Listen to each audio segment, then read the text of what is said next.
کہ لو کان علی ابن آدم وادیان من مال، اگر ابن آدم کے لیے 2 مال کی وادیاں ہوں، 2، فلبتغى ثالثہ، تیسری کی تمنا کرے گا، اور اس کا پیٹ قبر کی مٹی کے علاوہ کوئی چیز نہیں بھر سکتی۔ اور یتوب اللہ علی من تاب، اللہ تبارک و تعالیٰ توبہ قبول کر لیتے اس کی جو اللہ کی طرف رجوع کرتا ہے۔ اسی مضمون کی باقی حدیثیں، اس میں بھی یہ بتا دیا کہ ہرس جو ہے نا انسان کی بڑی بری ہے، ہرس جو ختم ہونے والی نہیں، اور ہرس کو کیا مٹائے گا؟ قبر کی مٹی۔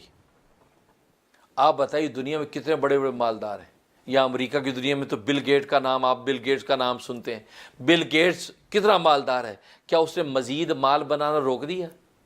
مزید بزنس روک دیے؟ نہیں، کیوں؟ جبکہ اس کے اتنا مال ہے، 1 وادی نہیں، 2 وادی نہیں، 3 وادی، کتنی وادیاں مال کی بھر جائیں، لیکن اسے روکا نہیں ہے، مال اسٹل مال بنا رہا ہے، کما رہا ہے۔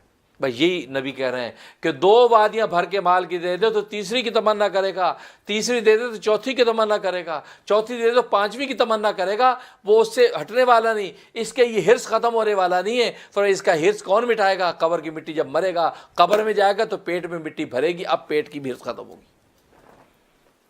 اور امام بخاری نے شروع میں ترجمۃ الباب میں یتقا کا لفظ ذکر کر کے اشارہ کر دیا کہ اگر تم جو ہے اس ہرس کو مٹانا چاہتے ہو تو یتقا یعنی تقوی والی زندگی اختیار کر لو، جب تقوی والی زندگی اختیار کر لو گے تو تمہاری ہرس مٹ جائے گی۔ لکھا ہے غالباً شیخ عبد القادر جیلانی رحمۃ اللہ علیہ یا کوئی اور وقت کے ولی تھے، وقت کا قاضی ان کے خلاف باتیں کرتا تھا، قاضی اسلام جو اسلامی سلطنت کا، کہ یہ صوفی ہے، بدعتی ہے، یہ اللہ اللہ کرتا ہے، ذکر کرتا ہے، لوگوں کو گمراہ کرتا ہے، اس طرح کی باتیں اس نے کرنا شروع کی۔ تو یہاں تک کہ وقت کے بادشاہ کو یہ بات پہنچی، تو وقت کے خلیفہ کو بھی شکایت کر دی کہ یہ آپ یہ جو ہے نا کہتے ہیں دنیا کو لات مارو، دنیا سے دور رہو، اللہ کے ہو جاؤ، یہ سب فراڈ ہے، یہ سب فراڈ ہے۔ وقت کے خلیفہ نے بلا لیا دربار میں ان اللہ والے کو، اللہ والے آ گئے۔ اب وہ قاضی اسلام کیا کہتا ہے، شیخ الاسلام جو گورنمنٹ کا شیخ الاسلام تھا، اس نے کہا جی آپ یہ کہتے ترک دنیا، دنیا کو ترک کر دو، اللہ کے ہو جاؤ، ٹھوکر مارو دنیا کو، یہ سب فراڈ ہے۔ وہ کہتے کیا مطلب؟ کہتے مطلب یہ ہے کہ نبی پاک صلی اللہ علیہ وسلم کی حدیث ہے کہ جب آدمی بوڑھا ہوتا ہے تو اس میں 2 چیزیں جوان ہوتی ہیں۔ جب آدمی بوڑھا ہوتا ہے تو اس میں 2 چیزیں جوان ہوتی ہیں، ایک مال کی محبت اور دوسری لمبی لمبی امیدیں۔ ایک مال کی محبت، دوسری لمبی لمبی امیدیں، یہ 2 چیز اس میں جوان ہوتی ہیں، یہ نبی کی حدیث ہے۔ اور کہنے لگے کہ تم بوڑھے ہو، تم بوڑھے ہو۔ جب بوڑھے ہو تو نبی کی حدیث یقیناً صحیح ہے کہ تم بوڑھے ہو، تمہارے اندر 2 چیزیں جوان، ایک مال کی محبت جوان ہے تمہارے اندر، دوسری لمبی لمبی امیدیں۔ یا تو کہو کہ نبی کی حدیث جھوٹی ہے کہ تیرے اندر مال کی محبت نہیں ہے، یا کہو کہ نبی کی حدیث صحیح ہے، میں جھوٹا ہوں، میں جو کہتا ہوں مال سے محبت نہ کرو، محبت نہ کرو، یہ سارا فراڈ ہے۔ دیکھو نا سوال، اب سارا دربار ہکا بکا کہ یار یہ حضرت اب کیا فرماتے ہیں، حالانکہ یہ ان کی بزرگی مسلم ہے، وقت کے بڑے عارف ہیں، کیا کہیں گے اب سب حیران۔ خلیفۃ المسلمین نے کہا ہاں حضرت صاحب بتائیے، یہ جو حدیث صحیح حدیث ہے، ہاں جی حدیث صحیح ہے، تو یہ کیا کہہ رہے ہیں کہ جب انسان بوڑھا ہوتا ہے تو اس میں 2 چیزیں جوان ہوتی ہیں، تو یقیناً آپ بوڑھے ہیں اور آپ میں وہ چیزیں یقین 2 جوان ہوگی۔ اس کا کیا جواب ہے؟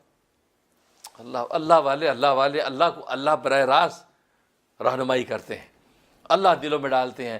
جس دل میں خدا ہو تو وہ دل بھرا کہاں بھٹکتا، دھوکہ کھاتا۔ اللہ والوں کو اللہ عنوان سمجھاتے ہیں۔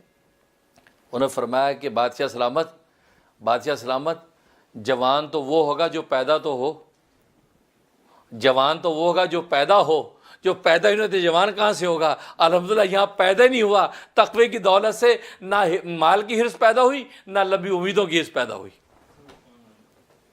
یہاں پیدا ہی کچھ نہیں ہوا۔ جو پیدا ہوگا وہی جوان ہوگا نا۔ فرمایا کہ یہاں تو الحمدللہ پیدا ہی کچھ نہیں ہوا، جب پیدا نہیں ہوتا جوان کہاں سے ہوں گی؟ بس اتنے جملے پر لاجواب کر دیا۔ وہی بات جو امام بخاری کہ ما یتقا، تقوی کی زندگی اگر پیدا کر لی، اللہ سے ڈرنا اگر تمہیں آ گیا، اللہ کے عذاب کے خوف سے یا اللہ کی محبت کے شوق سے اللہ سے ڈرنا آ گیا تو پھر یہ چیزیں گویا کہ یہ پیدا ہونے کا سوال ہی نہیں ہے. پھر تمہارے اندر مال کی محبت پیدا نہیں ہوگی. مال ہوگا لیکن مال کی محبت نہیں ہوگی. محبت اس ذات کی ہوگی جسے مال عطا کیا. اور یہ مطلوب ہے. اس لیے فرمایا کہ اس کے پیٹ کو صرف اور صرف کیا بھرے گا؟ قبر کی مٹی. اور یہاں پر یتوب اللہ علی من تاب کہ جو اللہ کی سے توبہ کرے، مطلب جو اللہ کی طرف رجوع کرے، یعنی جس کے پاس مال و دولت ہے اب اللہ کی طرف رجوع کر کے رہے گا، گویا کہ اس کے اندر اللہ کا خوف، تعلق اور تقوی پیدا ہو جائے گا تو یہ مال اس کے لیے خیر بن جائے گا.